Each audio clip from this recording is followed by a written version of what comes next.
ವಯಸ್ಸಾದ್ಮೇಲೆ ಸಣ್ಣ ಪುಟ್ಟ ಕಾಯಿಲೆಗಳೆಲ್ಲ ಬಂದಾಗ ಈ ಸಾವಿನ ಭಯ ನಮಗೆ ಕಾಡುತ್ತೆ. ಅದಕ್ಕೆ ಈ ಈ ಈ ಭಯನ್ನೆಲ್ಲ ತೆಗೆದುಹಾಕೋದಕ್ಕೆ ನಾವು ಏನ್ ಮಾಡಬೇಕಾಗುತ್ತೆ, ಇದ್ರ ಬಗ್ಗೆ ತಿಳಿಸ್ಕೊಡ್ತೀರಾ? ಒಂದು ಜಾಗ ಇದೆ, ಅದಿಲ್ಲಿ ಆತ್ಮದ ಜ್ಞಾನ ಪ್ರಾಪ್ತಿ ಮಾಡಿಕೊಂಡ್ರೆ ಮೃತ್ಯುವಿನ ಭಯ ನಾಶ ಆಗ್ಬಿಡುತ್ತೆ. ಇಲ್ಲಿ ಎಷ್ಟೊಂದು ಜನ ಇದ್ದಾರೆ, ಅವ್ರ ಮನೆಗಳಲ್ಲಿ ಗಂಡ ಎಕ್ಸ್ಪೈರ್ ಆಗಿರೋದು, ಮಕ್ಕಳು ಎಕ್ಸ್ಪೈರ್ ಆಗಿರೋದು, ಸಾಯೋವನಿಗೆ ಭಯ ಇರೋದಿಲ್ಲ, ಮನೆಯವ್ರಿಗೆ ಭಯ ಇರೋದಿಲ್ಲ. ಅಂಥ ಸ್ಥಿತಿ ಎಷ್ಟೋ ಜನ ಅನುಭವಿಸ್ತಿದ್ದಾರೆ. ಇಲ್ಲಿ ನಿಮಗೆ ಅಂಥವ್ರನ್ನ ಭೇಟಿ ಕೂಡ ಮಾಡ್ಬೋದು. ಎಷ್ಟೊಂದು ಜನರಿದ್ದಾರೆ. ಅಲ್ಲಿ ನೋಡಿ, ಅಲ್ಲಿ ಕುಳ್ತಿರೋ ಧೀರುಭಾಯಿ, ಅವ್ರ ವೈಫ್ ಸ್ವಲ್ಪ ದಿನಗಳ ಹಿಂದೆ ಅರ್ಧ ಗಂಟೆಯಲ್ಲೇ ಎಕ್ಸ್ಪೈರ್ ಆಗ್ಬಿಟ್ರು. ಆದರೂ ಮನೆಯವ್ರಿಗಾಗಲಿ, ಮಗಳು ಮಗನಿಗಾಗಲಿ, ಸ್ವತಃ ಹಸ್ಬೆಂಡ್ ಎಲ್ಲರೂ ಇದ್ರು, ಒಳಗೆ ಯಾರಿಗೂ ಸ್ವಲ್ಪ ಕೂಡ ಕಳವಳ ಆಗಲಿಲ್ಲ. ಎಲ್ರಿಗೂ ಸಮಾಧಾನ ಇತ್ತು. ಏನಾಯ್ತು, ಹೇಗಾಯ್ತು, ಎಲ್ಲಿ ಹೋದ್ರು, ಎಲ್ಲ ರೀತಿಯಿಂದ ಸಮಾಧಾನ. ನೀವು ಹೇಳೋ ಮಾತು ನಿಜ. ಮನುಷ್ಯನಿಗೆ ಎಲ್ಲಿವರೆಗೆ ಮೃತ್ಯುವಿನ ಭಯ ಇರುತ್ತೆ, ತಾನು ಸಾಯ್ತೀನಿ ಅನ್ನೋ ಭಯ ಇರುತ್ತೋ ಅಲ್ಲಿವರೆಗೂ ದೇಹಾಧ್ಯಾಸ ಇರುತ್ತೆ. ದೇಹ ಸಾಯುವಾಗ ನಾನು ಸಾಯ್ತೀನಿ ಅನ್ನೋ ಭಯ ಅನಿಸುತ್ತೆ. ಹಾಗೂ ಎಂದಿನಿಂದ ತಾನು ಆತ್ಮಸ್ವರೂಪವಾಗ್ತೇನೋ ಅಂದಿನಿಂದ ನಾನು ಸಾಯೋನೇ ಅಲ್ಲ ಅಂತ ತಿಳಿದ್ಮೇಲೆ ಭಯ ಎಲ್ಲಿರುತ್ತೆ? ಅರ್ಥ ಆಯ್ತಲ್ವಾ? ಈ ಜ್ಞಾನ ದಾದಾ ಭಗವಾನ್ ಅಂತ ಜ್ಞಾನ ಕೊಟ್ಟಿದ್ದಾರೆ. ಮನುಷ್ಯನಿಗೆ ಮೃತ್ಯುವಿನ ಭಯ ನಾಶ ಆಗ್ಬಿಡ್ಬೇಕು ಅಂತ. ಹಾಗೂ ಸಾಯೋ ಸಮಯದಲ್ಲೂ ಭಯದ ಮಾತೇ ಇಲ್ಲ. ಸಂಪೂರ್ಣ ಸಮಾಧಿ ಸ್ಥಿತಿ ಹೊಂದಬೇಕು. ಪ್ರಬಲವಾದ ಆತ್ಮದ ಸ್ಥಿತಿ, ಸಮಾಧಿಯೊಂದಿಗೆ ದೇಹ ಬಿಡೋದು.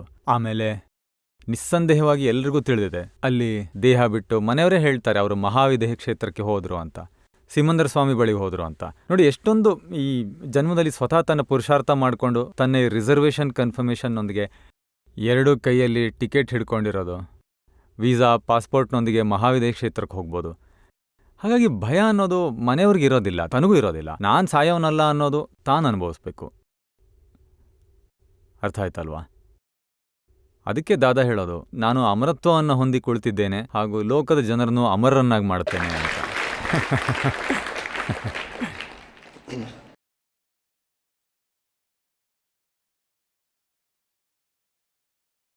ಈ 27ಕ್ಕೆ ಜ್ಞಾನವಿಧಿಯನ್ನು ಇಡಲಾಗಿದೆ. ನೀವು ಸಂಪರ್ಕದಲ್ಲಿ ಇರಿ, ಎಲ್ಲ ಲಿಂಕು ನಿಮಗೆ ಸಿಗ್ತಾ ಹೋಗುತ್ತೆ. ಮರಿಬೇಡಿ ಇದನ್ನು. ಗೊತ್ತಾಯ್ತಾ? ಜೈ ಸಚ್ಚಿದಾನಂದ್ ದೀಪಕ್ ಭಾಯ್. ನನಗೆ ಕೇಳಬೇಕಾಗಿರೋದೇನೆಂದರೆ, ನಾನು ಈ ಸೇವೆಯನ್ನು ಮಾಡ್ತಿರುವಾಗ ಚಂಚಲತೆ ನನಗೆ ಉಂಟಾಗ್ತಾ ಇರುತ್ತೆ, ಅಥವಾ ನಾನು ಅವ್ರಿಗೆ ಜ್ಞಾನ ಕೊಡಿಸ್ಬೇಕು, ಹೆಲ್ಪ್ ಮಾಡಬೇಕು, ಸಹಾಯ ಮಾಡಬೇಕು ಅಂತ ಚಂಚಲತೆ ಸಾಮಾನ್ಯಕ್ಕಿಂತಲೂ ಹೆಚ್ಚಾಗಿರುತ್ತೆ. ನಂತರ ಅವರಿಗೆ ಇಷ್ಟವಾಗದೆ ಹೋದರೆ ನೆಗೆಟಿವ್ ಮಾತಾಡ್ತಾರೆ. ಅದರಿಂದ ನನಗೆ ಟೆನ್ಷನ್ ಜಾಸ್ತಿ ಆಗ್ತಾ ಇರುತ್ತೆ, ಟೆನ್ಷನ್ ಉಂಟಾಗ್ತಾ ಇರುತ್ತೆ. ಅದಕ್ಕೆ ಉಪಾಯ ಏನು? ಏನು ನಿನ್ನ ಹೆಸರು? ಧೀರಜ್. ಧೀರಜ್, ಜ್ಞಾನ ತಗೊಂಡಿದ್ಯಾ? ಹಾಂ, 2 ವರ್ಷ ಆಗಿದೆ. ನಾವೇನು ಮಾಡಬೇಕು, ಅವ್ರಿಗೆ ಹೇಳಿ ಬಿಟ್ಬಿಡ್ಬೇಕು. ಹಾಂ. ನಂತರ ಆಗದೆ ಹೋದರೆ ಅಲ್ಲಿ ವ್ಯವಸ್ಥಿತ ಜ್ಞಾನದಲ್ಲಿ ಇರಬೇಕು. ಹಾಗೂ ನಮ್ಮ ಭಾವನೆ 100% ಇಟ್ಕೋಬೇಕು. ಆದರೆ ನಾವು ಆಗ್ರಹ ಮಾಡೋಕ್ಕೆ ಹೋಗಬಾರ್ದು. ಅರ್ಥ ಆಯ್ತಲ್ವಾ? ನೀವು ಬನ್ನಿ ಅಂದಾಗ ಅವ್ರು ನಂಗೆ ಬೇರೆ ಪ್ರೋಗ್ರಾಮ್ ಇದೆ ಅಂದರೆ, ಆಗ ಪ್ರೋಗ್ರಾಮ್ ಕ್ಯಾನ್ಸಲ್ ಮಾಡಿ ಬನ್ನಿ ಅಂತ ಇನ್ನೊಂದು ಸಲ. ಇಲ್ಲ, ಕ್ಯಾನ್ಸಲ್ ಮಾಡೋಕ್ಕೆ ಆಗೋದೇ ಇಲ್ಲ ಅಂತ ಹೇಳಿದಾಗ ನಾವು ಮತ್ತೆ ಒತ್ತಾಯ ಮಾಡೋಕ್ಕೆ ಹೋಗಬಾರ್ದು. 3ನೇ ಸಲ ಹೇಳಕ್ಕೆ ಹೋಗಬಾರ್ದು. ಹೇಳುವಾಗಲೂ ಹೇಗೆ ಹೇಳಬೇಕು, ಒಮ್ಮೆ ಭೇಟಿ ನೀಡಬೇಕಾದಂಥ ಜಾಗ ಆಗಿದೆ ಅಂತ, ಅವರು ನಂಗೆ ಆ ಕೆಲಸ ಈ ಕೆಲಸ ಅಂತ ನೆಪ ಹೇಳಕ್ಕೆ ಶುರು ಮಾಡಿದ್ರೆ ಆಗ ನಾವು ಹೇಳಬೇಕು, ಇವತ್ತಾಗದೆ ಹೋದರೆ ಮುಂದಿನ ಭಾನುವಾರ ಬರೋಕ್ಕೆ ಪ್ರಯತ್ನಿಸಿ. ಆಗ ಅವರಿಂದ ಪಾಸಿಟಿವ್ ಸೈನ್ ಮಾಡಿಸಿ ಬಿಟ್ಬಿಡ್ಬೇಕು. ನಾವು ಹೀಗೆ ಮಾಡಬೇಕು. ಅರ್ಥ ಆಯ್ತು? ಕೊನೆವರೆಗೂ ಪಾಸಿಟಿವ್ ಆಗಿರಬೇಕು. ಪಾಸಿಟಿವ್ ನಿಂದಿರಬೇಕು. ಜೊತೆಗೆ ಅವ್ರ ಸಂಯೋಗ ಈಗ ಆಗಿದೆ, ಅವ್ರಿಗೆ ಇನ್ಫಾರ್ಮೇಶನ್ ಕೊಟ್ಟು ಬಿಟ್ಬಿಡ್ಬೇಕು. ಅವ್ರು ಬಾರದೇ ಇದ್ರೆ ಅದ್ರಲ್ಲಿ ಏನಂದ್ರೆ, ಇವತ್ತೊಂದು ಬೀಜ ಬಿತ್ತಿದ್ರೆ ಎಂದೋ ಒಂದಿನ ಚಿಗುರುತ್ತೆ, 2 ತಿಂಗಳು 3-4 ತಿಂಗಳಿಗೆ ಚಿಗುರುತ್ತೆ. ಸರಿ. ಹಾಗಾಗಿ ಭಾವನೆ ಮಾಡಬೇಕು ಮತ್ತು ಕೊನೆಗೆ ತಿಳಿಸಿ ಬಿಟ್ಬಿಡ್ಬೇಕು. ಹಾಂ ದೀಪಕ್ ಭಾಯ್, ಯಾವುದೇ ಭಾವನೆ ಮಾಡಲಿ ಅದರ ಫಲ ಈ ಜನ್ಮದಲ್ಲೇ ಸಿಗುತ್ತೆಯೇ? ನಿಜವಾಗಿ ಭಾವನೆ ಮಾಡತ್ಲೇ ಇದ್ರೆ ಅದು ಉಂಟಾಗತ್ತೆಯೇ ಲೌಕಿಕದಲ್ಲಿ? ಹೌದು. ಏನಂದ್ರೆ, ಧೀರಜ್ ಯಾವ ಭಾವನೆ ಮಾಡ್ತಾನೋ ಅದೀಗ್ಲೇ ಬರುತ್ತೆ. ಸರಿ. ಬರುತ್ತಾ? ನಾವು ಶುದ್ಧಾತ್ಮ ಹೊಂದಿದ್ಮೇಲೆ ಇನ್ನಾವು ಹೊಸದಾಗಿ ಭಾವನೆ ಉತ್ಪನ್ನ ಮಾಡೋದಿರೋದಿಲ್ಲ. ಯಾವ ಭಾವನೆ ಉಂಟಾಗ್ತಿದೆ ಅದು ಡಿಸ್ಚಾರ್ಜ್ ಭಾಗವಾಗಿದೆ. ಸರಿ. ಅವು coming events cast their shadows before. ಈ ಭಾವನೆಗಳು ಕೂಡ ಡಿಸ್ಚಾರ್ಜ್ ಆಗಿವೆ. ಅದೇ ಆಗಿದೆ. ಊಟ ಮಾಡೋದು ಅದು ಫಸ್ಟ್ ಡಿಸ್ಚಾರ್ಜ್ ಆಗಿದೆ. ಹಾಗೂ ಸಂಡಾಸಿಗೆ ಹೋಗೋದು ಸೆಕೆಂಡ್ ಡಿಸ್ಚಾರ್ಜು. ಈ ಭಾವನೆ ಫಸ್ಟ್ ಡಿಸ್ಚಾರ್ಜು, ಅದು ರೂಪಕದಲ್ಲಿ ಬಂದರೆ ಸೆಕೆಂಡ್ ಡಿಸ್ಚಾರ್ಜು. ಸರಿ. ಭಾವನೆ ಏನಾಗ್ತಿದೆ ಅದನ್ನ ನೋಡ್ಬೇಕು. ನಿನಗೆ ಸೇವಾ ಭಾವನೆ ಉಂಟಾಗ್ತಿದೆ, ಮತ್ತೆ ಕೆಲವರಿಗೆ ಎಲ್ರಿಗೂ ಊಟ ಹಾಕಬೇಕು ಅನ್ನೋ ಭಾವನೆ ಉಂಟಾಗುತ್ತೆ, ಇನ್ನು ಕೆಲವ್ರಿಗೆ ಊಟ ಮಾಡಬೇಕು ಅನ್ನೋ ಭಾವನೆ ಉಂಟಾಗುತ್ತೆ. ಹೀಗೆ ಬೇರೆ ಬೇರೆ ರೀತಿ ಭಾವನೆ ಉಂಟಾಗುತ್ತೆ. ಈಗ ಭಾವನೆ ಮಾಡಿದ್ರೆ ಅದು ಮುಂದಿನ ಜನ್ಮಕ್ಕೆ ಚಾರ್ಜ್ ಆಗುತ್ತೆ ಅಂತ ಹೇಳಲಾಗತ್ತೆ. ಇಲ್ಲ, ಇಲ್ವಾ? ನಿಜವಾಗಿ ನೀನು ಶುದ್ಧಾತ್ಮನೋ ಅಥವಾ ಧೀರಜ್? ಶುದ್ಧಾತ್ಮ. ಹಾಂ, ವ್ಯವಸ್ಥಿತ್ ಮಾಡುತ್ತೆ, ನೀನು ಮಾಡಬಲ್ಯೋ. ಸರಿ. ಯಾವಾಗ ವ್ಯವಸ್ಥಿತ್ ಮಾಡೋದಾಗಿದೆ, ನಾನು ಶುದ್ಧಾತ್ಮ ಹಾಗೂ ನಾನು ಅಕರ್ತ ಅಂದಾಗ ಹೊಸ್ದಾಗಿ ಚಾರ್ಜ್ ಮಾಡೋಕ್ಕೇನೂ ಇಲ್ಲ ಅಲ್ಲಿ. ಸರಿ ಸರಿ. ಹ್ಞೂ ಹಾಗೆ ವ್ಯವಸ್ಥಿತ್ನಲ್ಲಿ ಏನಿದೆ ಅದೇ ಆಗೋದಾಗಿದೆ ಅನ್ನೋದು ಸರಿನೇ? ಹಾಗೆ ಕಾರ್ಯವಾದ ಮೇಲೆ ಹೇಳೋದಾಗಿದೆ, ಹಾಂ ಹಾಂ. ಆಗದೆ ಮೊದಲಲ್ಲ. ಸರಿ. ಆಗೋ ಮೊದಲೇ ಹೇಳಿದ್ರೆ ಕೆಲಸ ಹಾಳಾಗತ್ತೆ. ಮನೆಯಲ್ಲಿ ಮಗುವಿಗೆ ಹುಷಾರಿಲ್ಲದೆ ಇರುವಾಗ ವ್ಯವಸ್ಥಿತ ಆಗಿದೆ, ಬದುಕೋದಿದ್ರೆ ಬದುಕುತ್ತೆ ಅಂತ ನಿಶ್ಚಿಂತೆಯಿಂದ ಮಲಗಿದ್ರೆ ಏನಾಗುತ್ತೆ? ಏನಾದ್ರೂ ಮಾಡ್ಬೇಕು. ಪ್ರಯತ್ನ ಕೊನೆ ತನಕ ಮಾಡಬೇಕು. ಇಲ್ಲಿ ಅಡ್ಲಾಜ್ ಹಾಸ್ಪಿಟಲ್ನಲ್ಲಿ ಸರಿಯಾಗದೇ ಇದ್ರೆ ಅಹಮದಾಬಾದ್ ಹಾಸ್ಪಿಟಲ್ ಕರ್ಕೊಂಡು ಹೋಗ್ಬೇಕು, ಅಲ್ಲೂ ಸರಿಯಾಗದಿದ್ರೆ ಮುಂಬೈ ಹಾಸ್ಪಿಟಲ್ ಕರ್ಕೊಂಡು ಹೋಗ್ಬೇಕು. ಎಲ್ಲ ರೀತಿಯಿಂದ ತಪಾಸಣೆ ಮಾಡಬೇಕು, ಉಪಾಯ ಮಾಡಬೇಕು, ಒಳ್ಳೊಳ್ಳೆ ಡಾಕ್ಟ್ರಿಗೂ ತೋರಿಸ್ಬೇಕು. ನಂತರ ಏನಾಗುತ್ತೆ ಅದೇ ವ್ಯವಸ್ಥೆ. ನನಗೆ ದೀಪಕ್ ಭಾಯ್ ಜ್ಞಾನ ತೆಗೆದುಕೊಂಡ್ಮೇಲೆ ಸಂಪೂರ್ಣವಾಗಿ ದಾದಾ ಭಗವಾನರ ಇದರಲ್ಲೇ ಇರಬೇಕು ಹಾಗೂ ಸೇವೆ ಮಾಡಬೇಕು ಎಂದು ಭಾಳ ಈಗ ಫೈಲ್ 2 ಜೊತೆ ವ್ಯವಸ್ಥಿತನಿಂದಾಗಿ ನನಗೆ ಅವ್ರ ಕಡೆಯಿಂದ ತಪ್ಪು ಮಾಡಬೇಕಾಗಿ ಬರುತ್ತೆ. ಅದಕ್ಕಾಗಿ ಆಶೀರ್ವಾದ ನೀಡಿ ಹಾಗೂ ಮೊದಲನೇ ಬಾರಿ ಅವರನ್ನ ಇಲ್ಲಿ ಕರೆದುಕೊಂಡು ಬಂದಿದ್ದೇನೆ. ಎಲ್ಲಿದ್ದಾರೆ? ಭಾರತಿ, ಆಶೀರ್ವಾದ ನೀಡಿ. ನೀವು ಜ್ಞಾನ ತಗೊಂಡಿದ್ದೀರಾ? ಇಲ್ಲ, 27ಕ್ಕೆ ಕರೆದುಕೊಂಡು ಬರ್ತೇನೆ. 27ಕ್ಕೆ ಕರ್ಕೊಂಡು ಬನ್ನಿ, ಭಾಳ ಒಳ್ಳೆಯದು, ಭಾಳ ಒಳ್ಳೆ ಭಾವನೆ. ಇದಿಷ್ಟ ಆಯ್ತಾ? ಇಲ್ಲಿ ನಿಮ್ಗೆ ಇಷ್ಟ ಆಯ್ತಾ? ಹಾ ಹಾ. ದರ್ಶನ ಮಾಡಿ ಬಂದ್ರಾ? ಇಲ್ಲ, ಇನ್ನೂ ಹೋಗಿಲ್ಲ. ದರ್ಶನ ಮಾಡಿ. ಹಾ. ಒಂದೆರಡು ದಿನ ಇಲ್ಲೇ ಇದ್ದು ಹೋಗಿ. ಹಾ, ಇರ್ತೀವಿ. ಭಾಳ ಒಳ್ಳೆಯದು. ಪರಿಚಯ ಉಂಟಾದರೆ ಎಲ್ಲ ಇಷ್ಟ ಆಗತ್ತೆ. ಇದು ಮೊದಲನೇ ಸಲ ಬಂದಿದ್ದೀನಿ. ತೊಂದರೆ ಇಲ್ಲ. ಏನಾದರೂ ಕೇಳಬೇಕು ಅನಿಸ್ತಿದ್ಯಾ? ನಿರ್ಮಾರನ ಟಿವಿಲಿ ಇಲ್ಲ, ನೋಡ್ತೀರಾ? ಟಿವಿ ಬಗ್ಗೆ ಹೆಚ್ಚು ಗಮನ ಕೊಡಲ್ಲ. ಪರವಾಗಿಲ್ಲ. ಈ ಸತ್ಸಂಗದ ವಿಚಾರ ಇಷ್ಟ ಆಯ್ತಾ? ಹಾ. ಒಳ್ಳೇದು ಒಳ್ಳೇದು. ಹೊಸ ವರ್ಷದ ದಿವಸ ನಾವು ಸಾಮಾನ್ಯವಾಗಿ ಶಕ್ತಿಯನ್ನ ಬೇಡ್ತೇವೆ. ಎಲ್ಲಿ ಪ್ರತಿದಿನ ಬೇಡೋ ಶಕ್ತಿಗಿಂತ ಯಾವ ಹೆಚ್ಚಿನ ಶಕ್ತಿ ಆ ದಿನ ಬೇಡ್ಕೊಳ್ಬೇಕು? ಕಾಣಿಸಿದ್ರೆ ಮುಂದೆ ಕೂತಿರೋರು ಉದ್ದ ಇದ್ರೆ ಹಿಂದಿನವ್ರು ಬೇಗನೆ ಕಾಣಿಸಲ್ಲ. ಇಡೀ ವರ್ಷದ ಸರಾಸರಿ ತೆಗಿಬೇಕು. ಎಷ್ಟೆಷ್ಟು ಗಳಿಸಲಾಯ್ತು, ಮತ್ತೆ ಎಷ್ಟೆಷ್ಟು ಕಳ್ಕೊಂಡ್ರಿ, ಎಲ್ಲೆಲ್ಲಿ ಮೋಹ ಉಂಟಾಗಿತ್ತು, ಮಾನ ಉಂಟಾಗಿತ್ತು, ಲೋಭ ಉಂಟಾಗಿತ್ತು, ಕಪಟ ಉಂಟಾಗಿತ್ತು, ಎಲ್ಲದರ ಮೇಲೆ ಎಕ್ಸ್ ಮಾರ್ಕ್ ಅಡ್ಡಗೆರೆ ಎಳಿಬೇಕು. ಆತ್ಮದಲ್ಲಿ ಎಷ್ಟಿದೆ, 5 ಆಜ್ಞೆಯಲ್ಲಿ, ಸತ್ಸಂಗದಲ್ಲಿ ಎಷ್ಟಿದೆ, ದೋಷಗಳು ಕಂಡಾಗ ಜಗತ್ತು ನಿರ್ದೋಷವಾಗಿದೆ. ಈ ರೀತಿ ಹೊಸ ವರ್ಷದ ದಿವಸ ಸರಾಸರಿ ತೆಗಿಬೇಕು. ನಾಳೆ ಹೊಸ ವರ್ಷ ಬರ್ತಿದೆ ಅಂದಾಗ ಜನ ಮಾತಾಡಲ್ವಾ? ಓವರಾಲ್ ಗಳಿಕೆ ನೋಡ್ತಾರೆ, ನಷ್ಟ ಎಷ್ಟಾಗಿದೆ ಅಂತ ನೋಡಲ್ಲ. ಸ್ವಲ್ಪ ಕೂಡ ನಷ್ಟದ ಬಗ್ಗೆ ತಲೆ ಕೆಡಿಸ್ಕೊಳ್ಳೋದಿಲ್ಲ. ನಾವು ಎಲ್ಲೆಲ್ಲಿ ನಷ್ಟ ಮಾಡ್ಕೊಂಡಿದ್ದೀವಿ ಅದೆಲ್ಲ ಅದು ಬೇಕು, ಇದು ಬೇಕು, ಅಷ್ಟು ಮಾಡಬೇಕು, ಅವ್ರು ಯಾಕೆ ಹಾಗೆ ಮಾಡಿದ್ರು, ಅವ್ರು ಯಾಕೆ ವಿರುದ್ಧವಾಗಿ ಮಾಡಿದ್ರು, ನೆಗೆಟಿವ್ ನೋಡಿರೋದು, ನಷ್ಟ ಹೊಂದಿರೋದು ಅಂತ ಹೇಳಲ್ಲ.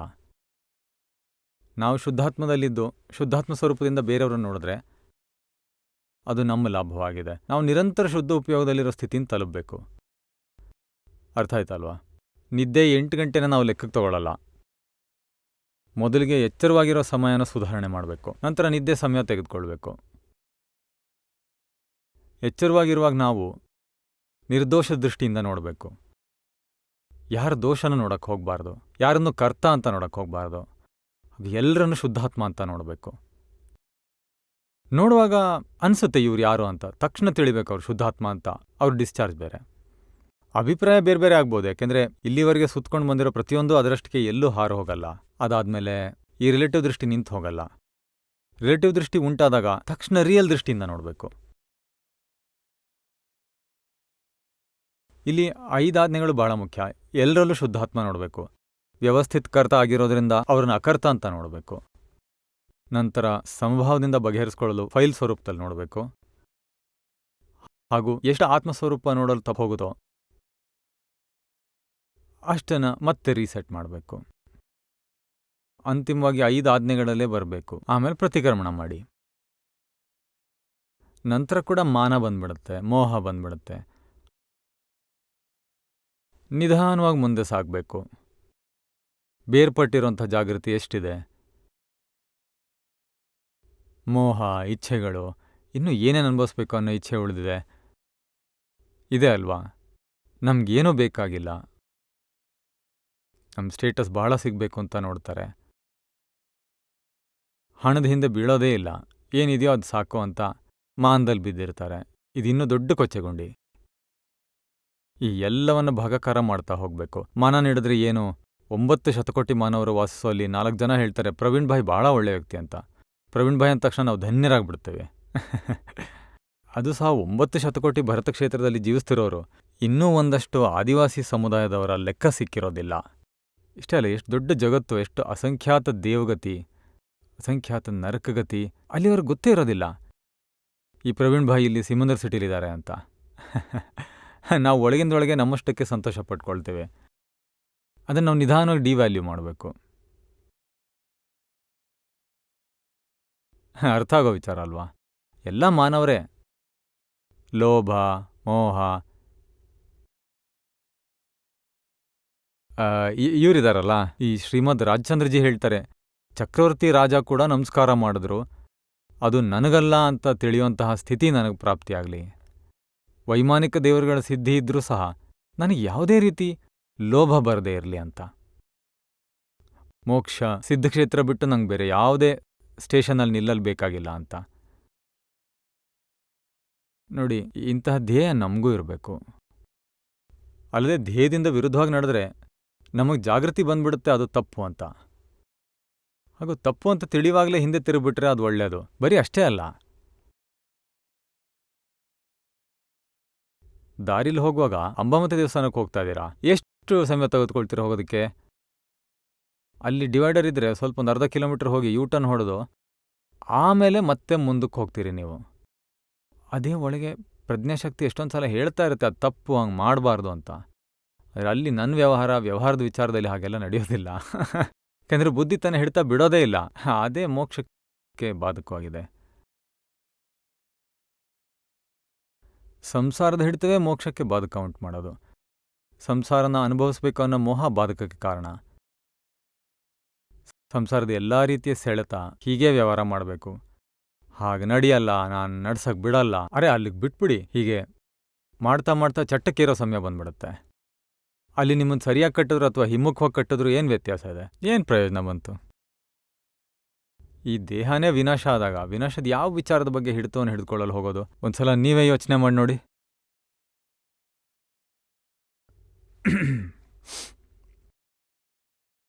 ಸಂಸಾರದಲ್ಲಿ ಈ ಎಲ್ಲ ಮೋಹ, ಮಾನ, ಲೋಭಗಳ ಹಿಡಿತಗಳನ್ನು ಬಿಡ್ತಾ ಹೋಗಬೇಕು. ಕೇವಲ ಆತ್ಮದಲ್ಲಿ ಬಂದುಬಿಡಬೇಕು.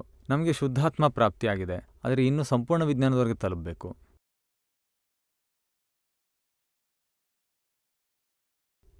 ಇದೊಂದೇ ಈ ಧ್ಯೇಯ ಇಟ್ಕೋಬೇಕು.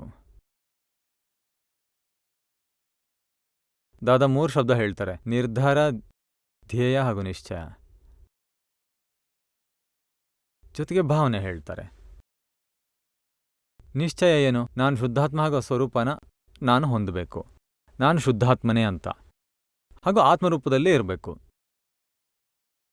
ಆದರೆ ಪ್ರವೀಣ್ ಭಾಯ್ ರೂಪವನ್ನು ಹೊಂದಿಬಿಡ್ತೇವೆ ಅಲ್ವಾ? ಏನಂತೀರಾ? ಸ್ವಲ್ಪ ಯಾವುದಾದ್ರೂ ಕೆಲಸ ಹಾಳಾದರೆ ಯಾರು ಹಾಳು ಮಾಡಿದ್ರು? ಪ್ರವೀಣ್ ಭಾಯ್. ಹಾಗಾದರೆ ಕರೀರಿ ಅನ್ನುವಾಗಲೇ ಹೊಂದ್ಬಿಡ್ತೇವೆ ಪ್ರವೀಣ್ ಭಾಯ್. ಪರಿಣಾಮ ನಮ್ಮೊಳಗೆ ಉಂಟಾಗಲು ಪ್ರಾರಂಭವಾದರೆ ಪ್ರವೀಣ್ ಭಾಯ್ ಆಗ್ಬಿಡ್ತೇವೆ. ಅದಕ್ಕೆ ಹೇಳೋದು, ನಿಶ್ಚಯದಿಂದ ಆತ್ಮರೂಪದಲ್ಲಿರಬೇಕು. ನಿಜವಾಗಿ ಶುದ್ಧಾತ್ಮವೇ ನೀವು. ಪ್ರವೀಣ್ ಭಾಯ್ಗೆ ಒಳಗೆ ಪರಿಣಾಮ ಉಂಟಾದರೆ ಅದನ್ನು ನೀವು ನೋಡಬೇಕು. ಆಗ ಅವನಿಗೆ ಹೇಳಬೇಕು, ಪ್ರವೀಣ್ ಭಾಯ್ ಯಾಕೆ ಹೆದರ್ಕೊಳ್ತೀಯ, ಹೋಗು ಕೆಲಸ ಸರಿ ಮಾಡಿಬಿಡು, ಫೈಲನ್ನು ಬಗೆಹರಿಸ್ಕೊಂಡ್ಬಿಡು, ಏನಾದರೂ ಸಮಾಧಾನ ಹುಡುಕು ಅಂತ. ಆದರೆ ನಮ್ಮ ಧ್ಯೇಯ ಏನು? ಸಿದ್ಧಕ್ಷೇತ್ರವರೆಗೆ ಅದು ನಮ್ಮ ಪರ್ಮನೆಂಟ್ ಅಡ್ರೆಸ್ ಆಗಿದೆ. ಇಲ್ಲಿ ಯಾವ ಅಡ್ರೆಸ್ಸೂ ಇಲ್ಲ. ಇರೋದೆಲ್ಲ ಕಾಗದದ ಮೇಲಿನ ಪರ್ಮನೆಂಟ್ ಅಡ್ರೆಸ್. ಕೊನೆಗೆ ಆ ಕಾಗದ ಕೂಡ ಹರಿದು ಹೋಗೋದು ಆಗಿದೆ. ಹಾಗಾಗಿ ಪರ್ಮನೆಂಟ್ ಅಡ್ರೆಸ್ ಸಿದ್ಧಕ್ಷೇತ್ರವಾಗಿದೆ. ಅದು ನಮ್ಮ ಧ್ಯೇಯ. ಅಲ್ಲಿವರೆಗೆ ಹೋಗಬೇಕು. ಅದಿನ್ನೂ 2-3 ಜನ್ಮದ ನಂತರ ತಲುಪೋದು. ಹಾಗಾಗಿ ಅಲ್ಲಿವರೆಗೆ ನಮ್ಮ ಭಾವನೆ ಜಗತ್ ಕಲ್ಯಾಣ ಆಗಲಿ ಅಂತ, ಈ ಮನಸ್ಸು, ವಚನ, ಕಾಯ ಜಗತ್ತಿನ ಕಲ್ಯಾಣಕ್ಕಾಗಿ ಬಳಸಬೇಕು. ಸಂಸಾರದ ಸಮಾಜ ಕಲ್ಯಾಣ ಎಲ್ಲ ರಿಲೇಟಿವ್ ಆಗಿದೆ. ಆತ್ಮಕಲ್ಯಾಣಕ್ಕಾಗಿ ಮಾಡೋದು ಉನ್ನತವಾದ ವಿಚಾರ. ಹೀಗೆ ಈ ರೀತಿಲಿ ಜೀವನನ ಅಳವಡಿಸ್ಕೋಬೇಕು. ಹಾಗೂ ಇಡೀ ದಿನ 5 ಆಜ್ಞೆಯಲ್ಲಿ ತುಂಬಿಸ್ಕೊಂಡು ಬಂದಿರೋ ಸರಕುಗಳನ್ನು ಖಾಲಿ ಮಾಡೋದು, ಏನೇನು ಉದಯದಲ್ಲಿ ಬರುತ್ತೆ ಅವುಗಳನ್ನು ಸಮಭಾವದಿಂದ ಪರಿಹರಿಸ್ಕೋಬೇಕು. ಹಾಗೂ ಏನಾಗುತ್ತೆ ಅದು ವ್ಯವಸ್ಥಿತ್ತು. ಯಾರು ಹಾಳು ಮಾಡಿದ್ರು, ಒಳ್ಳೇದಾದ್ರೂ ಕೆಟ್ಟದಾದ್ರೂ ಎಲ್ಲ ವ್ಯವಸ್ಥಿತ್ತು. ಆಗ ಆಗ್ತಿರೋದು ಯಾರಿಗೆ? ಆಗ್ತಿರೋದು ನನ್ನಲ್ಲ, ನಾನು ಶುದ್ಧಾತ್ಮ. ಅರ್ಥ ಆಯ್ತಲ್ವಾ? ಯಾರಿಗೆ ಈ ಮೋಕ್ಷದ ಧ್ಯೇಯವಿದೆ ಅವ್ರಿಗೆ ಗಲಾಟೆ, ಜಗಳ, ಹಠ ಯಾವುದೂ ಇರೋದಿಲ್ಲ. ತನ್ನ ಮಾತನ್ನೇ ಹಿಡಿದು ಸಾಧಿಸ್ಬೇಕು ಅನ್ನೋ ಛಲ ಇರಲ್ಲ, ಯಾವುದೇ ಆಗ್ರಹ ಇರಲ್ಲ. ಈ ದೇಹ ಇವತ್ತೇ ಹೋಗ್ಲಿ, 25-50 ವರ್ಷ ಆದ್ಮೇಲೆ ಹೋಗ್ಲಿ, ಅವ್ರಿಗೆ ಯಾವ ವ್ಯತ್ಯಾಸ ಇರಲ್ಲ. ನಮ್ಮೊಂದಿಗೆ ಬರೋದು ಬೇಡ ಅಂದಾಗ ಇವತ್ತು ಯಾರು ಬರ್ತಾರೆ ಅಂತ ಕೇಳ್ತಾರೆ. ಹಾಗೇ ಕೇಳ್ತಾನೇ ಇರ್ತಾರೆ. ಹಾಗೂ ವಾರದಲ್ಲಿ 3 ಸಲ ಬರಬೇಕು ಅಂದಾಗ ಯಾಕೆ ಬರಬೇಕು ಅಂತ ಹಿಂಸೆ. ಹೊರಗೆ ತೋರಿಸಲ್ಲ, ಹೊರಗೆ ಮುಗುಳ್ನಗೆ ಬೀರ್ತಾ ಒಳಗೆ ಕಸಿವಿಸಿ ಉಂಟಾಗತ್ತೆ. ಏನಾಗತ್ತೆ ಅದೇ ಪ್ರತಿ ಸಲ ನನ್ನೇ ಯಾಕೆ ಹಿಡ್ಕೋತಾರೆ, ಅದು ಕೂಡ ಹಿಂಸೆ. 3 ಸಲ ಕರ್ಕೊಂಡು ಹೋದ್ಮೇಲೆ ಯಾರಾದ್ರೂ ಬಂದು ಹೇಳ್ತಾರೆ ಮತ್ತೆ ನಿಂಗೆ ಅವಕಾಶ ಸಿಕ್ಕಿದೆ ಅಂತ. ಏನಾಗತ್ಯ, ನಾನು 1 ಸಲ ನೋಡಾಗಿದೆ ಮತ್ತೇನು ಅಂತ. ಈ ಅವಕಾಶನ ಸದುಪಯೋಗ ಪಡಿಸ್ಕೊ ಅಂತ ಹೇಳ್ತಾರೆ. ನಿನ್ನನ್ನು ಕರ್ಕೊಂಡು ಹೋಗ್ತಿಲ್ಲ ಅಂದಾಗ ಯಾಕೆ ಬೇಡ ಅಂತಾರೆ. ಅರೆ 2 ಕಡೆನೂ ಅಹಂಕಾರ ಗಲಾಟೆ ಮಾಡುತ್ತೆ. ಅಹಂಕಾರದ ವ್ಯಾಪಾರನೇ ಇದು. ಹೆಚ್ಚು ಕರ್ಕೊಂಡೋದ್ರೂ ಗಲಾಟೆ, ಕರ್ಕೊಂಡು ಹೋಗ್ದಿದ್ರು ಗಲಾಟೆ. ಅಲ್ಲಿ ಮೋಕ್ಷ ಬಿಟ್ಟು ಬೇರೆ ಯಾವ ಇಚ್ಛೆ ಇರಬಾರ್ದು. ಶ್ರೀಮದ್ ರಾಜಚಂದ್ರರು ಇದಕ್ಕಿಂತ ಮುನ್ನದು ಮೋಕ್ಷ ಸ್ವರೂಪ ಹೊಂದಬೇಕು ಅಂತ ಹೇಳಿದ್ದಾರೆ. ಆ ಇಚ್ಛೆ ಕೂಡ ನಮ್ಮದು ಪೂರ್ಣ ಆಗಿದೆ. ಮೋಕ್ಷ ಸ್ವರೂಪವೇ ಆಗಿರೋದಾಗಿದೆ. ಫಸ್ಟ್ ಸ್ಟೆಪ್ ಇದಾಗಿದೆ. ಹಾಗೂ 2ನೇ ಸ್ಟೆಪ್ಪು ಜ್ಞೈಚ್ಛಿಕ್ ಸ್ಥಿತಿ, ಅಂದರೆ ಸಂಪೂರ್ಣ ಮೋಕ್ಷ ಸ್ವರೂಪ ಹೊಂದೋದು. ಇವೆಲ್ಲ ಅರ್ಥ ಮಾಡ್ಕೊಳ್ತಾ ಮೈಲಿಗಳನ್ನು ದಾಟ್ಕೊಂಡು ನಮ್ಮ ಡೆಸ್ಟಿನೇಷನ್ಗೆ ತಲುಪಬೇಕು. ದೀಪಕ್ ಬಾಯ್, ಮಾನದಿಚ್ಛೆ ಹೇಳ್ತಾ ಇರತ್ತೆ, ಅದು ಹೊರಗಿಂದ ಗೊತ್ತಾಗತ್ತೆ, ಆದರೆ ಒಳಗೆದ್ದೇಳೋದು ಹೇಗೆ ಗೊತ್ತಾಗತ್ತೆ? ಅಂದರೆ ಹೊರಗೆ ಗೊತ್ತಾಗಲ್ಲ, ಒಳಗಿಂದ ಗೊತ್ತಾಗತ್ತೆ ಅಂತನಾ? ಅಥವಾ ಇತರರಿಗೆ ಗೊತ್ತಾಗೋದಿಲ್ಲ ಅಂತ? ಅಂದರೆ ಇನ್ನೊಬ್ರಿಗೆ ಗೊತ್ತಾಗೋದಿಲ್ಲ ಅಂತ. ಒಳ್ಳೇದಲ್ವಾ? ಇನ್ನೊಬ್ರಿಗೆ ಗೊತ್ತಾಗಲ್ಲ ಅಂದರೆ ಕಪಟ ಆಗಿದ್ರೆ? ಅದು ಹೇಗಂದ್ರೆ ಮೇಲಿನ ಸರಕುಗಳಿದ್ರೆ ಹೊರಗೆ ಒಂದಕ್ಕೊಂಡು ಹೊಡೆದುಕೊಳ್ಳದೆ ಇರೋದೇ ಇಲ್ಲ. ಸ್ವಲ್ಪ ಕಡಿಮೆ ಆದ್ಮೇಲೆ ಒಳಗೆ ಗೊತ್ತಾಗತ್ತೆ. ಅಲ್ಲಿ ಜಾಗೃತಿ ಇದ್ರೆ ಹಿಂದೆ ಸರಿದು ಬಿಡುತ್ತೆ ಬಡಪಾಯಿ ಅಹಂಕಾರ. ನಾನು ಬಿಟ್ಬಿಡ್ಬೇಕು, ನಂಗೆ ಬೇಕಿಲ್ಲ ಅಂತ.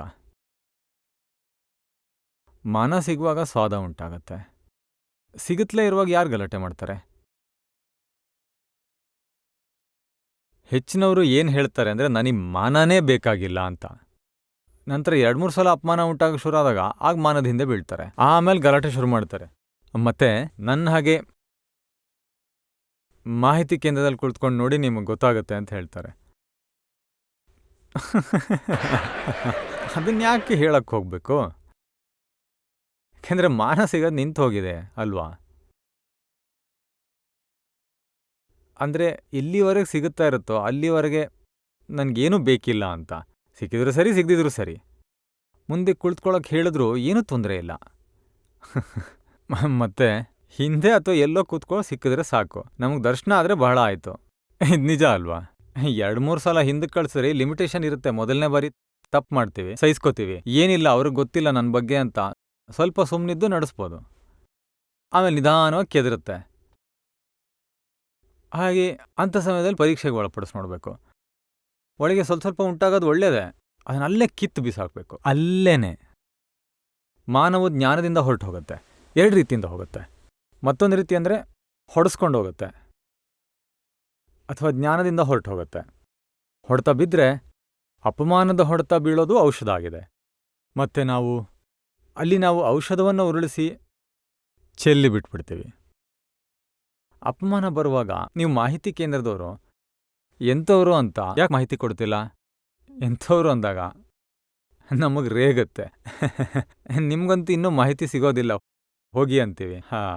ಯಾಕೆ ಸುಮ್ಮನೆ ಸಿಟ್ಟಾಗಬೇಕು? ನಾನೇನು ಮಾಹಿತಿ ಕೇಂದ್ರನ? ನಾನು ಶುದ್ಧಾತ್ಮ ಅಲ್ವಾ? ಮತ್ತೊಂದು ಕಡೆ ಸೇವೆ ಮಾಡೋಗ ಅಡಿಗೆಯವರು ಅಂತ ಕರೀತಾರೆ. ಅದಾದಮೇಲೆ ಯಾತ್ರೆಗೆ ಹೋದರೆ ಯಾತ್ರಿ ಅಂತಾರೆ. ನೀವು ಒಂದರಲ್ಲೇ ಇರೋದಲ್ವಾ? ಒಂದರಲ್ಲೇ ಇರೋದು ಅಂದರೆ ಶುದ್ಧಾತ್ಮ ರೀತಿಲಿರೋದು. ಉಳಿದೆಲ್ಲ ನಮ್ಮ ಸ್ವರೂಪನೇ ಅಲ್ವಾ? ಏನಿದೆ ಅದನ್ನು ಸಮಭಾವದಿಂದ ಖಾಲಿ ಮಾಡ್ಕೊ. ಎಲ್ಲರೊಂದಿಗೆ ಸಮಾಧಾನಪೂರ್ವಕವಾಗಿ ಮುಗಿಸ್ಕೊಳ್ಳಿ. ಈ ಅಹಂಕಾರ ಕೆದರುತ್ತೆ.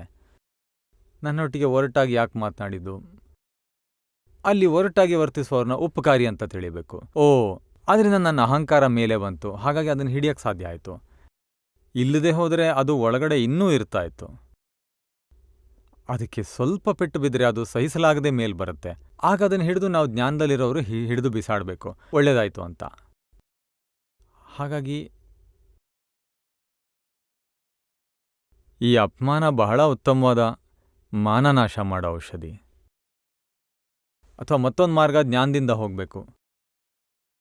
ಜನ ಹೇಳ್ತಾರೆ ನೀವು ಬಹಳ ಒಳ್ಳೆಯವರು, ಒಳ್ಳೆ ಕೆಲಸ ಮಾಡ್ತೀರ್ಯಾ. ಆಗ ತಕ್ಷಣ ಅರ್ಥ ಆಗಬೇಕು, ಅರೆ ನಮ್ದೇನಿದೆ, ಎಲ್ಲ ಸೇರ್ಕೊಂಡು ಮಾಡ್ತಿದ್ದೀವಿ, ಸುಮ್ಮನೆ ಯಾಕೆ ನನಗೊಬ್ಬನಿಗೆ ಕ್ರೆಡಿಟ್ ಸಿಗಬೇಕು. ಆ ಥರ ಡಿವೈಡ್ ಮಾಡಿಬಿಡಿ. ಹೊಡೆಸ್ಕೊಳ್ಳೋದೇ ಮಾನ ಖಾಲಿ ಆಗಲ್ಲ. ಬಹಳಷ್ಟು ಮುಂದಿನ ಸ್ಟೇಷನ್ ಬಂದಮೇಲೆ ಜ್ಞಾನ ಖಾಲಿ ಆಗುತ್ತೆ. ಮತ್ತು ಇಲ್ಲಿ ಮೊದಲು ಹೊಡೆಸ್ಕೊಂಡ ನಂತರ ಅದು ಖಾಲಿ ಆಗುತ್ತೆ. ಅಲ್ಲಿವರೆಗೂ ನಮ್ಗೆ ಸ್ವಲ್ಪ ಒಳಗಡೆ ಕಳವಳ ಉಂಟಾಯಿತು ಅಂದರೆ ತಕ್ಷಣ ಜ್ಞಾನನ ಹಿಡಿದು ಖಾಲಿ ಮಾಡ್ತಾ ಇರಬೇಕು, ಬಿಡಲೇಬಾರ್ದು. ಈ ಮಾನದ ಬಗ್ಗೆ ಅಂತೂ ಶ್ರೀಮದ್ ರಾಜಚಂದ್ರಜಿ ಎಷ್ಟು ಉನ್ನತವಾದ ವಿಚಾರ ಹೇಳಿದ್ದಾರೆ. ಈ ಜಗತ್ತಲ್ಲಿ ಈ ಮಾನ ಅನ್ನೋದು ಇಲ್ಲದೆ ಹೋಗಿದ್ರೆ ಆಗ ಇಲ್ಲೇ ಮೋಕ್ಷವಾಗ್ತಿತ್ತು ಅಂತ. ಜ್ಞಾನದಿಂದ ತಮ್ಮ ಅಜ್ಞಾನ ಹೊರಟೋಗಿದೆ, ರಾಂಗ್ ಬಿಲೀಫ್ ಹೊರಟೋಗಿದೆ. ನಾನು ಅನ್ನೋದು ಈಗ ಶುದ್ಧಾತ್ಮ ಸ್ಥಾನ ಪಡ್ಕೊಂಡಿದೆ. ಆದರೆ ಇಲ್ಲಿವರೆಗೆ ಅದು ರಾಂಗ್ ಬಿಲೀಫಲ್ಲಿತ್ತು, ಅದರಿಂದಾಗಿ ಕ್ರೋಧ, ಮಾನ, ಮಾಯಾ, ಲೋಭ ಉಂಟಾಗ್ತಿತ್ತು. ಈಗ ಬರೀ ನಾನು ಅನ್ನೋ ಭಾಗ ಮಾತ್ರ ಇದೆ, ಉಳಿದೆಲ್ಲ ಕ್ರೋಧ, ಮಾನ, ಮಾಯಾ, ಲೋಭ ಹಾಗೇ ಇದೆ. ಈಗ ಮುರಿತಾ ಹೋಗ್ತಿದೆ. ಎಫೆಕ್ಟ್ ನೀಡಿ ಹೊರಟು ಹೋಗುತ್ತೆ, ಎಫೆಕ್ಟ್ ನೀಡಿ ನಾಶ ಆಗುತ್ತೆ. ಹಾಗಾಗಿ ಅಪಮಾನದ ಎಫೆಕ್ಟ್ ಬಂದಾಗ ಹೆದರ್ಕೋಬೇಕಾಗಿಲ್ಲ, ಆ ಸರಕು ಖಾಲಿ ಆಗತ್ತೆ. ನಾವು ಮಾನವರನ್ನ ರಕ್ಷಣೆ ಮಾಡಬೇಕಾದ ಅವಶ್ಯಕತೆ ಇಲ್ಲ, ಖಾಲಿ ಆಗತ್ತೆ. ಎಲ್ಲ ಎಫೆಕ್ಟ್ಸ್ ಬರೋದಂತೂ ನಿಜ. ದೀಪಕ್ ಭಾಯ್, ನೀವು ಹೇಳಿದ್ರಲ್ಲ ಕೆಲವೊಂದ್ಸಲ ಸ್ಟೇಜ್ವರೆಗೆ ಹೊಡೆತ ತಿಂದೆ ಮಾನ ಖಾಲಿ ಆಗುತ್ತೆ, ನಂತರ ಜ್ಞಾನದಿಂದ ಖಾಲಿ ಆಗುತ್ತೆ. ಅದಕ್ಕೆ ಕಾರಣ ಮಾನದ ಮೇಲೆ ಹೆಚ್ಚಿನ ಪ್ರೇಮ ಇರೋದ್ರಿಂದ. ಅಲ್ಲಿ ಜ್ಞಾನ ಆ ವಿಚಾರದಲ್ಲಿ ಹೆಲ್ಪ್ ಮಾಡೋದಿಲ್ಲ ಅಂದೆ. ಎಲ್ಲಿವರೆಗೆ ಪ್ರತೀತಿ ಆತ್ಮ ಆಗಿರುತ್ತೋ ಅಲ್ಲಿವರೆಗೆ ಹೊಡೆತ ತಿನ್ಬೇಕು. ಜಾಗೃತಿಗೆ ಬಂದಮೇಲೆ ಮುಂದಿನ ಹಂತದಲ್ಲಿ ಏನಂದರೆ ಅಲ್ಲಿ ಕಂಡ್ಕೋಬೇಕು, ಅದು ಯಾರಿಗಾಗ್ತಿದೆ, ನಾನು ಯಾರು, ಹಂಗೆ ಅನ್ನುವಾಗಲೇ ಅಹಂಕಾರ ಕರ್ಗೋಗುತ್ತೆ. ಅನುಭವದ ಶ್ರೇಣಿಯಲ್ಲಿ ಮುಂದುವರೆದಷ್ಟು ನಂತರ ಜಾಗೃತಿ ಇರೋದೇ ಆಗಿದೆ. ಅದ ನಂತರ ಈ ಹೊಗಳಿಕೆ ತೆಗಳಿಕೆ ಬಂದಾಗ ಎಳೆದಾಡಬೇಕಾಗಿಲ್ಲ. ನೀನು ಈ ಕಡೆ ಬಾ, ಯಾಕೆ ಸುಮ್ಮನೆ ಮಾನದಲ್ಲಿ ಬೀಳ್ತೀಯಾ, ಇಷ್ಟೊಂದೆಲ್ಲ ಅಪಮಾನ ಪರಿಣಾಮದಲ್ಲಿ ಬಿದ್ದಿದ್ಯಾ ಅಂತ. ಪ್ರತೀತಿಯಲ್ಲಿ ಇರುವವರೆಗೂ ಈ ಎಲ್ಲ ನಮಗೆ ಪ್ರತೀತಿಯನ್ನು ಕುಳ್ಳಿರಿಸಲಾಗಿದೆ. ನಾವು ಕಲೂಲ್ನಲ್ಲಿರೋದಾಗಿದೆ. ಆದರೆ ಗೊತ್ತು, ಅಡ್ಲಾಸ್ ಹಿಂದೆ ಹೋಯಿತು ಅನ್ನೋ ಪ್ರತೀತಿ ಇದೆ. ಅಡ್ಲಾಸ್ ತಲುಪಿಲ್ಲ, ಹಿಂದಿರುಗಿ ಬರುತ್ತಿರೋದಾಗಿದೆ. ಹಾಗಾಗಿ ನಿಧಾನವಾಗಿ ನಿರಂತರ ಜಾಗೃತಿಯಲ್ಲಿ ಬಂದ್ಬಿಟ್ರೆ ಆವಾಗ ತನ್ನಷ್ಟಕ್ಕೆ ಕಾಣಿಸುತ್ತಾ ಖಾಲಿ ಆಗತ್ತೆ. ಹಾಗಾಗಿ ನಾವು ಹೇಳೋದು, ಜಿಗಿಟು ದೋಷಗಳು ಇರೋವರೆಗೂ ಹೊಡೆತ ತಿನ್ನಬೇಕು. ಆಮೇಲೆ ಸಡ್ಲವಾದ ಮೇಲೆ ಜಾಗೃತಿನೇ ಇರುತ್ತೆ, ಖಾಲಿ ಕೂಡ ಆಗತ್ತೆ. ಜಿಗಟು ಅಂದ್ರೆ ಎಲ್ಲಿವರೆಗೆ ತನ್ನ ದೋಷಗಳ ಮೇಲೆ ಪಕ್ಷಪಾತ, ತನ್ನ ದೋಷದ ಮೇಲೆ ಪ್ರೇಮ ಭಾವ, ಅಲ್ಲ, ಇದನ್ನ ಜಿಗಿಟು ಇರೋದೇ ಇದೆ. ಹೇಗೆ ನೋಡಿ, ಜಿಗಿಟು ಇರೋ ಕಡೆ ಅದು ಅಲ್ಲಿ ಜಾಗೃತಿ ಇರೋದಿಲ್ಲ. ಬಹಳ ಜಿಗಿಟಿದ್ರೆ ಜಾಗೃತಿ ಇರಲ್ಲ. ಹಾಗಾಗಿ ಮಾನವನ ಬಹುದೊಡ್ಡ ಗಂಟು ಅಂತ ಕರಿಬೋದು. ಮಾನದ ವಿಷಯದ ವಿಚಾರದಲ್ಲಿ ಬಿದ್ದಿರೋದಲ್ಲ, ಹಣದ ಬಗ್ಗೆ ಬಿದ್ದಿರೋದಲ್ಲ, ಮತ್ತು ಅದ್ರ ಜೊತೆ ಅದ್ರ ಮಾನದ ಬಗ್ಗೆ ಬಹಳ ಇರುತ್ತೆ. ಮಾನದ ಗಂಟು ದೊಡ್ಡದಿರುತ್ತೆ. ಆ ಗಂಟು ದೊಡ್ಡದಿರೋದ್ರಿಂದ ನಂತರ ಅದು ಅಷ್ಟು ತುಂಬ ಬೇಗ ನಾವು ಕತ್ತರಿಸ್ಬೋದು. ಆಗ ಅದ್ರ ಮೇಲಿನ ಒಂದು ಎಳೆ ತೆಗಿಬೋದು. ಅದರಲ್ಲಿ ಇನ್ನೂ 25,000 ಎಳೆಗಳಿರೋವಾಗ ಒಂದು ಎಳೆ ಹೋದರೆ ಏನು ಲೆಕ್ಕ? ಅಲ್ಲಿ 5,000 ಇದ್ರೆ ಸ್ವಲ್ಪ ಬೇಗ ಕತ್ತರಿಸ್ತಾ ಹೋಗುತ್ತೆ. ನಾವು ಹೊಡೆತ ತಿನ್ನಬೇಕು, ಹೊಡೆತದಿಂದಲೇ ಎಲ್ಲ ಅಲ್ವಾ? ಎಷ್ಟು ಸಿಹಿ ತುಂಬಿಸ್ಕೊಂಡಿರೋದೋ ಅಷ್ಟೇ ಕಹಿಯನ್ನು ಕೊಟ್ಟು ಎಲ್ಲ ದೋಷ ಖಾಲಿ ಆಗತ್ತೆ. ಲೋಭವು ಹಣ ಕೂಡಿ ಹಾಕೋದ್ರಲ್ಲಿ ಸಿಹಿ ಅನುಭವಿಸಿದ್ರೆ ನಂತರ ಇಷ್ಟು ಆದ ಕಹಿ ಅನುಭವ ಆಗತ್ತೆ.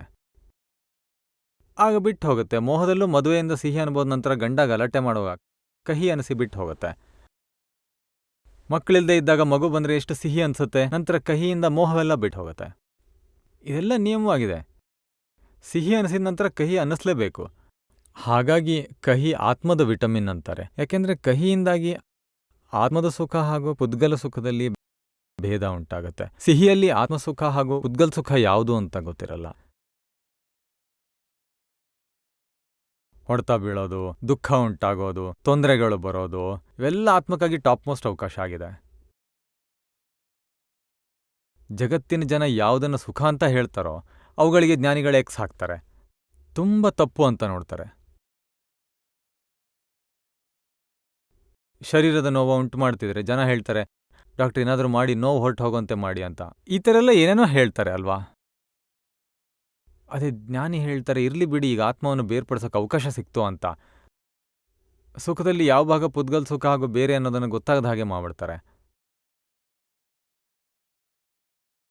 ಹಾಗಂತ ಔಷಧಿ ತೆಗೆದುಕೋಬೇಡಿ ಅಂತಲ್ಲ, ನಾವು ಪೂರ್ತಿ ಸುಟ್ಟೋದ್ಮೇಲೆ ಕೆಲ್ಸಕ್ಕೆ ಬರುತ್ತೆ ಅನ್ನೋಷ್ಟು ತಪ್ಪು ಮಾಡೋದಲ್ಲ. ಆದರೆ ಜ್ಞಾನವನ್ನು ತಿಳ್ಕೋಬೇಕು. ಹೇಗೆಂದರೆ, ಹಲ್ಲು ನೋವು ಉಂಟಾದಾಗ ನಿಮಗೆ ಅಪಾಯಿಂಟ್ಮೆಂಟ್ ಸೋಮವಾರ ಮಧ್ಯಾಹ್ನ 3 ಗಂಟೆಗೆ ಸಿಗುತ್ತೆ. ಇನ್ನು 2 ದಿನ ಕಾಯಬೇಕಾಗಿದೆ. ಅಲ್ಲಿವರೆಗೆ ತಪ್ಪ ಮಾಡಬೇಕು. ಅಲ್ಲಿ ಬೇರೆ ರೀತಿಯಿಂದ ಲಾಭ ತೆಗೆದುಕೊಳ್ಳೋಕೆ ಹೋಗಬಾರ್ದು. ಎಲ್ಲಿವರೆಗೆ ಎವಿಡೆನ್ಸ್ ಸೇರ್ಕೊಂಡು ಬರೋದಿಲ್ಲ ಅಲ್ಲಿವರೆಗೆ ತಪಸ್ ಮಾಡಬೇಕು. ಅಯ್ಯೋ ಅಪ್ಪ ಅಂತ ನರಳಾಡೋದೇನೂ ಬೇಡ, ಅಲ್ಲಿ ಅರ್ಥ ಮಾಡ್ಕೋಬೇಕು. ಯಾರಿಗೂ ವೇದನೆ ಆಗುತ್ತೋ ಎಂದಾಗ ಆತ್ಮ ಬೇರೆ ಆಗ್ಬಿಡುತ್ತೆ. ಅದಕ್ಕೆ ಹೇಳೋದು, ಮನಸ್ಸು ಡಿಪ್ರೆಷನ್ಗೊಳಗಾದಾಗ ನಾವು ಏನು ಮಾಡಬೇಕು ಅಂದರೆ, ನಮ್ಮ ಆತ್ಮವನ್ನು ಬೇರೆ ಇಡೋದಕ್ಕೆ ಸಾಧ್ಯ ಇದೆ. ಹಾಗಾಗಿ ಪುದ್ಗಲ್ ದುಃಖ ಆತ್ಮದ ವಿಟಮಿನ್ ಆಗಿದೆ. ಪುದ್ಗಲ್ ಸುಖದ ಬಗ್ಗೆ ಹೆಚ್ಚು ಹೇಳಕ್ಕೆ ಹೋಗಲ್ಲ, ಅದು ಇರೋದೇ ಇದೆ. ಅದನ್ನು ನಾವು ಫುಡ್ ಅಂತ ಹೇಳ್ಬೋದು, ಮತ್ತೊಂದನ್ನು ವಿಟಮಿನ್ ಅನ್ಬೋದು.